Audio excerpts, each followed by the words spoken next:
Hare Krishna, dear devotees, please accept my humble obeisances, all glories to Srila Prabhupada. How are you? Unfortunately didn't manage to record this video at last week, and therefore I have to read and record this video for today. And it was very interesting and active weekend, and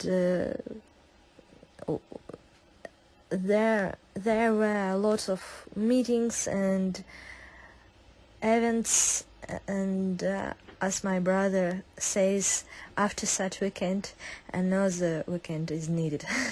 So anyway, today we will read verse 2, 3, and 4 from second chapter, Bhagavad-Gita as it is, a book written by His Glorious Acharya Bhaktivedanta Swami Srila Prabhupada.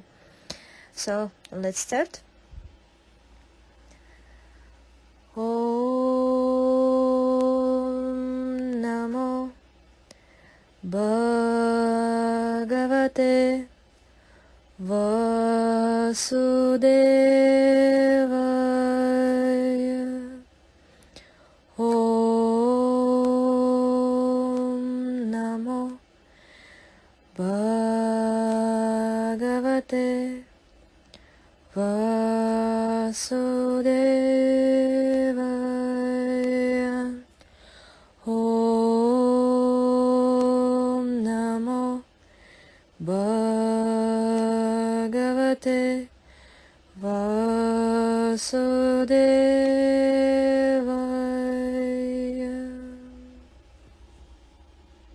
Bhagavad-Gita as it is, chapter 2, verse 2.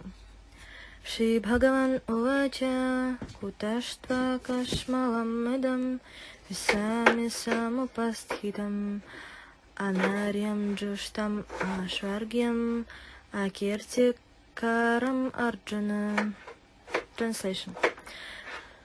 So the Supreme Personality of Godhead said, My dear Arjuna, how have these impurities come upon you? They are not at all befitting a man who knows a value of life. They lead not to higher planets, but to infamy. Purport. Krishna and the Supreme Personality of Godhead are identical. Therefore, Lord Krishna is referred to as Bhagavan, also the Gita. Bhagavan is the ultimate in the absolute trust. The absolute trust is realized in three phases of understanding, namely Brahman, or the impersonal all-pervasive spirit, Paramatma, or the localized aspect of the Supreme within the heart of all living entities, and Bhagavan, or the Supreme Personality of Godhead. Lord Krishna, in the Srimad Bhagavatam 1-11, this conception of the of the absolute trust is explained thus: Vadanti tat tattva vidas tattvam yajnanam advayam Bhahmeti paramatmiti Bhagavan iti sabdhyate. The absolute trust is realized in three phases of understanding by the knower of the absolute trust, and all of them are identical. Such phases of the absolute trust are expressed as Bhagavan, Paramatma, as Brahman, Paramatma, and Bhagavan. These three divine aspects can be explained by the example of the sun, which also has three different aspects, namely the sunshine, the sun's surface and the sun planet itself. One who studies the sunshine only is a preliminary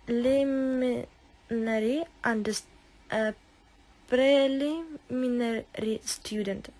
One who understands the sun's surface is further advanced, and one who can enter into the sun planets is the highest. Originally, students who are satisfied by simply understanding the sunshine, its universal pervasiveness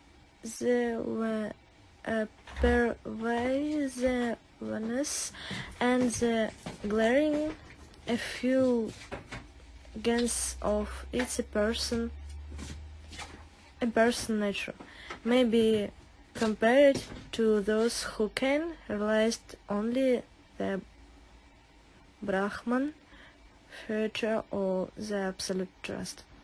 The student who has advanced still further can know the sun disk, which is compared to knowledge of the Paramatma feature of the absolute trust.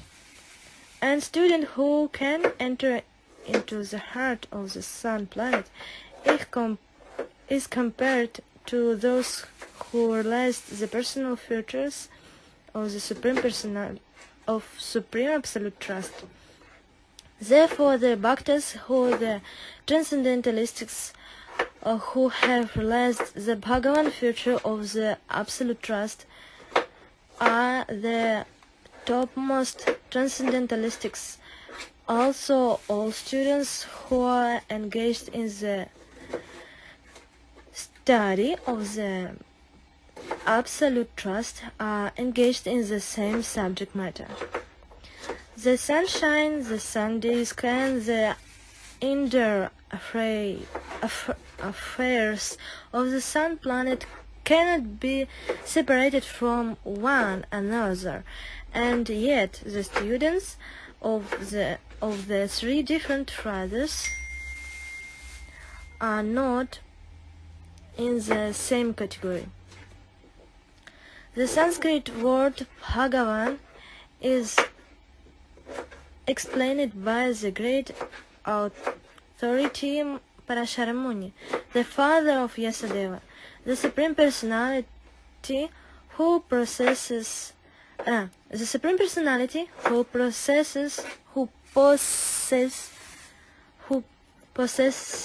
all riches, all strength, all fame, all beauty, all knowledge, and all renunciation is called Bhagavan. There are many persons who are very rich, very powerful, very beautiful, very famous, very learned, and very much detached, but no one can claim that he possesses all riches, all strength, etc. entirely.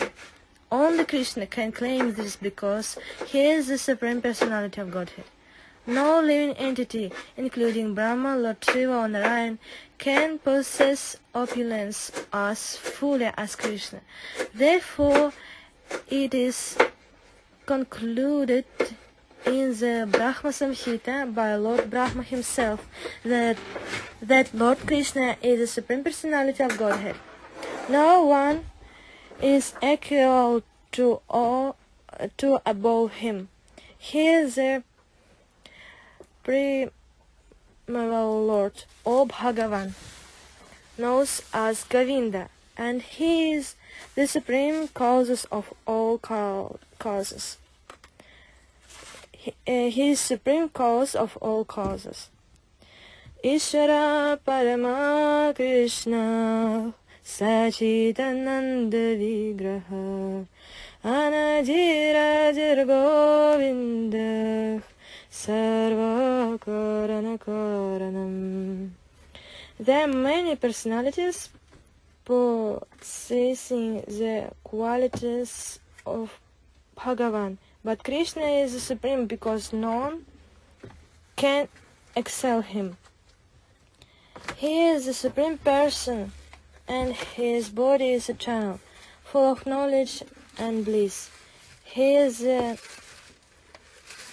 primeval Lord Govinda and the cause of all causes. Brahma Samhita 5.1. In the Bhagavatam also there is a list of many incarnations of the Supreme Personality of Godhead, but Krishna is described as the original personality of Godhead, from whom many incarnations and personalities of Godhead explained. Yete kamsha kalach pumsach Krishnastu Bhagavan Swayam Indrari Vyakulam Lokam Mridayanti Yuge Yuge.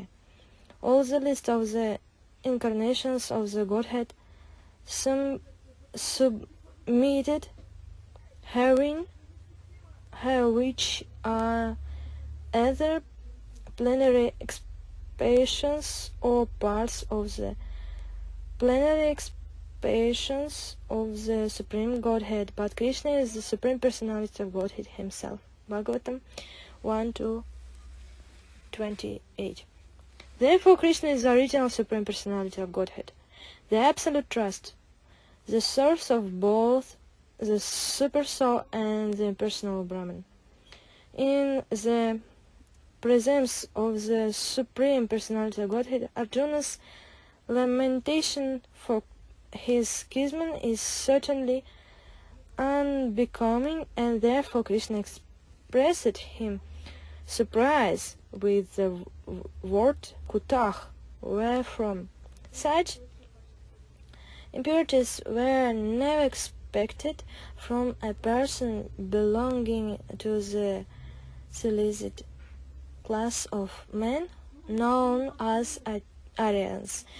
The word Aryan is applicable to persons who know the value of life and have a civilization basis on spiritual realization. Persons who are led by the material conception of life do not know that the aim of life is realization of the absolute trust, Vishnu or Bhagavan, and they are captivated by the external features of the material world, and therefore they do not know what liberation is. Persons who have a knowledge of liberation from material bondage are called non-Aryans. Also, Arjuna was a Kshatriya. He was deviating from his prescribed duties by declining to fight. This act of cowardice is described as befitting the non-Aryans. Such deviation from duty does not help one in one progress of spiritual life, or does it even give one the opportunity to become famous in this world. Lord Krishna did not approve of the so-called compassion of Arjuna for his kinsman. So, next verse. Karyabhyamasma gamah partha naitat tvaya upapadyate Shudram hidaya dorbalyam tyaktvo tishtha parantapa. Translation. O son of Pritha, do not yield to this degrading impotence, it does not become to you. Give up such pity, weakness of heart, and arise, or chastise, or chaster of the enemy. Purport: Arjuna was addressed as the son of Pritha, who helped to be the sister of Krishna's father, Vasudeva. Therefore, Arjuna had a blood relationship with Krishna. If the son of a Kshatriya disinclines to fight, he is a Kshatriya in name only, and if the son of Brahmana acts impiously, he is a Brahmana in name only. Such Kshatriyas and Brahmanas are unworthy sons of their fathers. Therefore, Krishna did not want Arjuna to become an unworthy son of a Kshatriya. Arjuna was the most intimate friend of Krishna, and Krishna was directly guiding him on the chariot. But in spite of all these credits, if Arjuna abandoned the battle, he would be committing an famous act. Therefore, Krishna said that such an attitude in Arjuna did not fit his personality. Arjuna might argue that he would give up the battle on the grounds of his magnanimous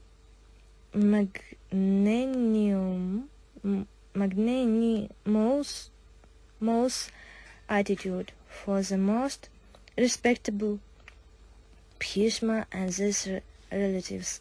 But Krishna considered that sort of magnanimity mere weakness of heart.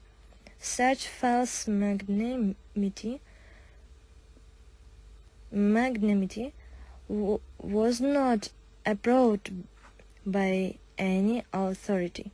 Therefore, such magnanimity, or so-called non-violence, should be given up by persons like Arjuna under the direct guidance of Krishna. Last verse for today. Arjuna uvacha katham bhishmam aham sankhye dronam cha madhusudana ishubhih paritpratyochyami pujarhav arisudana. Translation. Arjuna said, O killer of enemies, O killer of Madhu, now how can I counterattack with arrows in battle men like Bhishma and Drona, who are worthy of my worship? Purport. Respectable superiors like Bhishma, the grandfather, and Dronacharya, the teacher, are always worshipable. Even if they attack, they should not be counterattacked. It is general etiquette is a general etiquette that superior are not to be offered even a verbal fight, even if they sometimes lash in behavior. They should not be harshly treated. When how it's possible for Arjuna to counterattack him?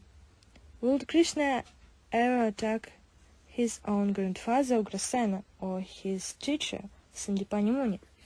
These were some of the arguments offered by Arjuna to Krishna.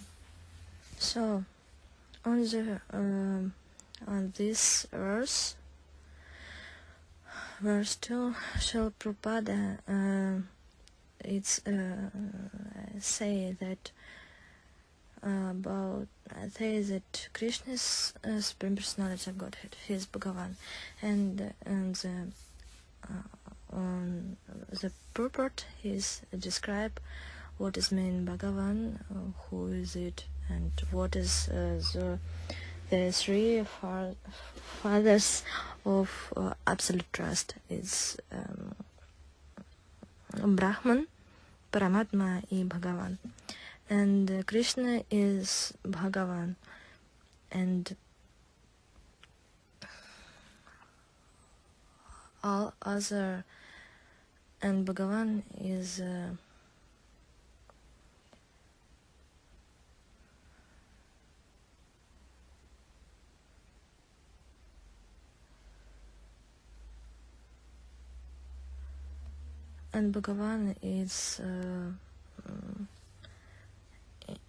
inter all other fathers of absolute trust.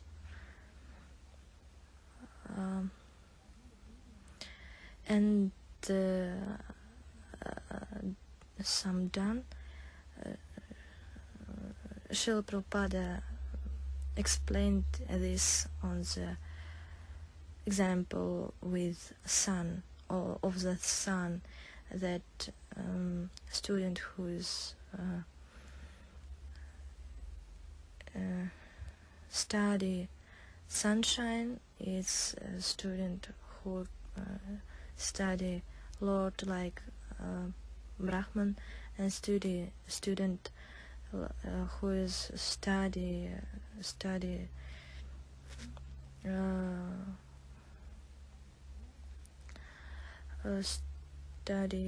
and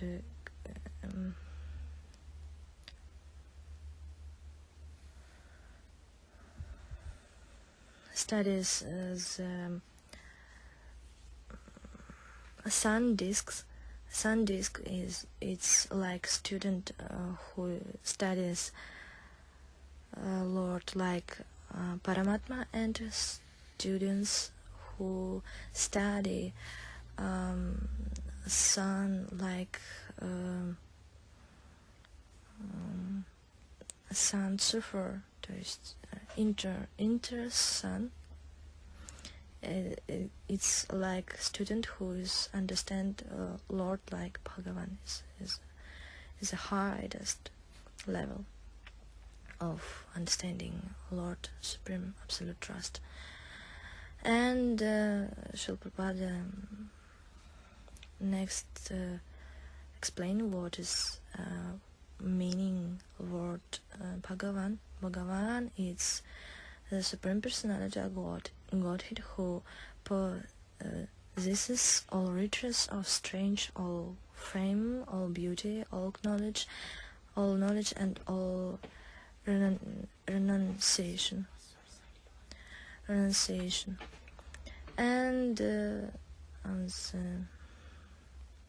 this is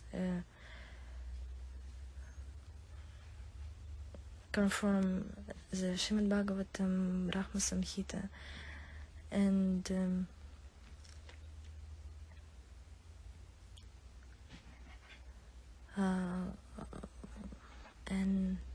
also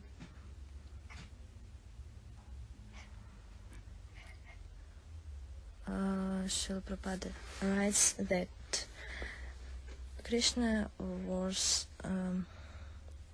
he was surprised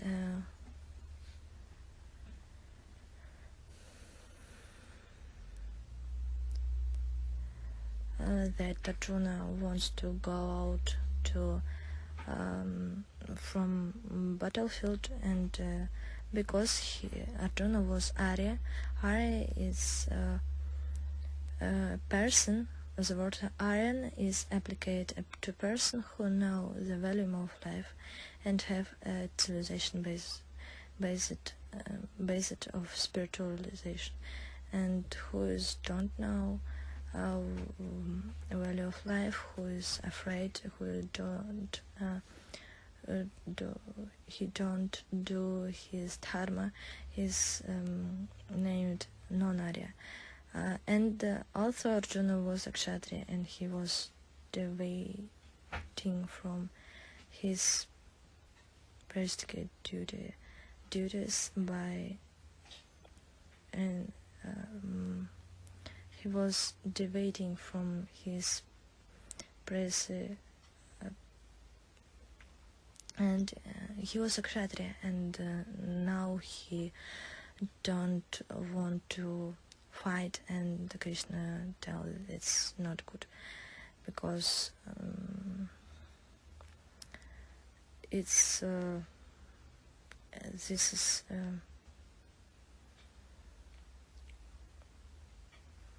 if he do like this, he will go no high plains, he go to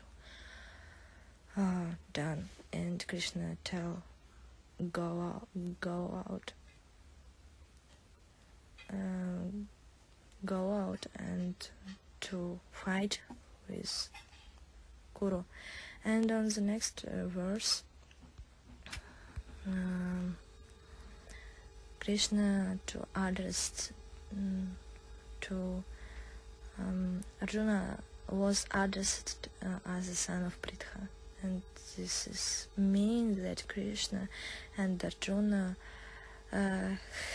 had a blood relationship, and like the son of Kshatriya, Arjuna have to fight, and if Kshatriya declined to fight,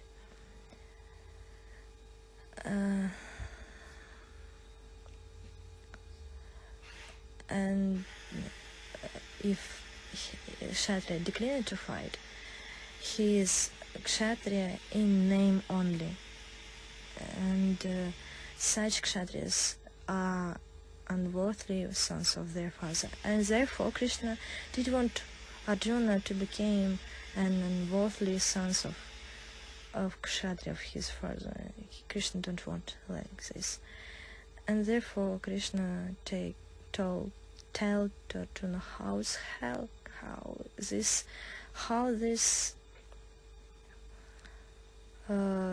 ignorance can do upon you. It's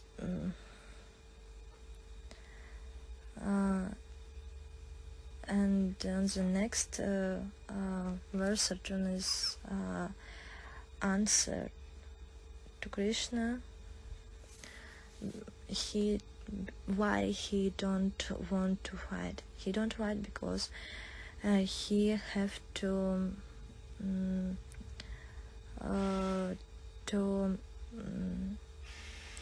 worship to his authorities, his elders,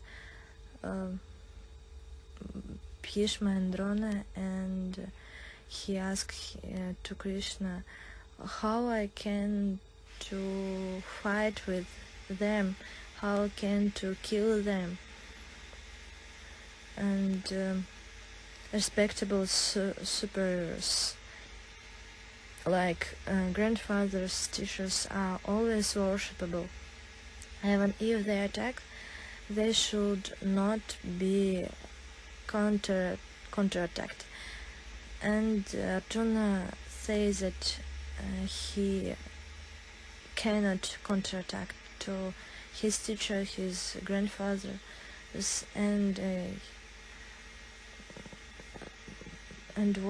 and because he don't want to fight with Kauravas, and he asked, would Krishna even attack him, known grandfather Grasena, or him teacher Sandipani Muni? There were some of arguments offered by Arjuna to Krishna, and Krishna on the next verses will answer to Krishna on this question, on this argument, and we will read about this on the next time. So that's all for today. Thank you for watching this video till the end. Yes, so today will some noise. I'm sorry for this. And thank you for watching this video till the end, and see you on the next time. Hare Krishna. Please accept my humble obeisances. All glories to Srila Prabhupada.